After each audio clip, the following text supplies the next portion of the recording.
YouTuber ಆದ್ಮೇಲೆ ಹೇಗಿದೆ ನಿಮ್ ಲೈಫ್ ಅಂತ ಕೇಳಿದ್ರಲ್ಲ, ಕ್ವಶನ್ಗೆ ಆನ್ಸರ್ ಒಂದ್ ರೀಲಲ್ಲ, ಸೀರೀಸ್ ಮಾಡಿದ್ರು ಕೂಡ ಮುಗಿಯಲ್ಲ. ಬಿಕಾಸ್ ಪಾಠಗಳು ತುಂಬಾ ಇದೆ. ಎಲ್ಲಿಂದ ಸ್ಟಾರ್ಟ್ ಮಾಡ್ಲಿ ಅಂತ ಯೋಚನೆ ಮಾಡ್ತಾ ಇದೀನಿ. ಆದ್ರೂ ಹೇಳ್ತೀನಿ, before I am a YouTuber and influencer, ನನ್ನನ್ನ ನೀವು ಇಮ್ಯಾಜಿನ್ ಕೂಡ ಮಾಡ್ಕೊಳಕ್ ಆಗಲ್ಲ. ಮೇ ಬಿ ನಾವ್ ಎದ್ದೇಳೋದು ಯಾವಾಗ ಗೊತ್ತಾ, ನಮ್ಗೆ ತಡೆಯೋಕ್ ಆಗದೆ ಇರೋಂತ ಏಟನ್ನ ದೇವ್ರು ಕೊಟ್ಟಾಗ ಅನ್ಸುತ್ತೆ.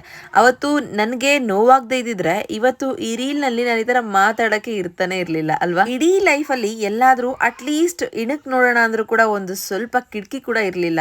ಆದ್ರೆ ಎಲ್ಲೋ ಒಂದ್ ಕಡೆ ನನ್ನ ಮೈಂಡ್ ಒಂಚೂರು ಬೆರಳಷ್ಟು ಬೆಳಕು ಬೀಳ್ತಾ ಇರೋದನ್ನ ಫೋಕಸ್ ಮಾಡ್ತು. ಇನ್ನು ನಾನೇನೋ ಮಾಡ್ತೀನಿ, ನನ್ನ ಲೈಫ್ ಅನ್ನ ಬೆಟರ್ ಮಾಡ್ಕೊಂತೀನಿ ಅಂತ ನಂಬಿರೋರು ಯಾರು ಅಂತ ಕೇಳ್ತೀರಾ? ಕಹಿ ಅನ್ಸಿದ್ರು ಕೂಡ ಸತ್ಯನೇ, ಯಾರು ಇಲ್ಲ ನನ್ನ ಅಮ್ಮನ್ನ ಬಿಟ್ಟು. ನನ್ನ ಸುತ್ತಮುತ್ತ ಇರುವಂತ ಕಣ್ಗಳು ನನ್ನ ನೋಡಿದ ರೀತಿ, ಹಾಗೆ ಆಡಿದ ಮಾತು ಎಷ್ಟೋ ದಿನ ಹೊಟ್ಟೆಗೆ ಊಟ ಹೋಗೋದಕ್ಕೂ ಕೂಡ ಬಿಟ್ಟಿಲ್ಲ. ಆದ್ರೆ ನಾನು ಯಾವ ನಂಬಿಕೆ ಮೇಲೆ ಹಾಗಿದ್ರೆ ನನ್ನ ದಾರಿಲಿ ನಾನು ನಡೆಯೋದೇ ಗೊತ್ತಾ. ಒಂದೇ ಒಂದು ಪಾಯಿಂಟ್ ಫ್ರೆಂಡ್ಸ್, ಹೌದು ನಾನು ದಡ್ಡಿನೇ, ಆದ್ರೆ ಗೊತ್ತಿಲ್ದನ್ನ ಕೂತು ಕಲಿದೇ ಇರೋಷ್ಟು ದಡ್ಡಿ ಅಲ್ಲ.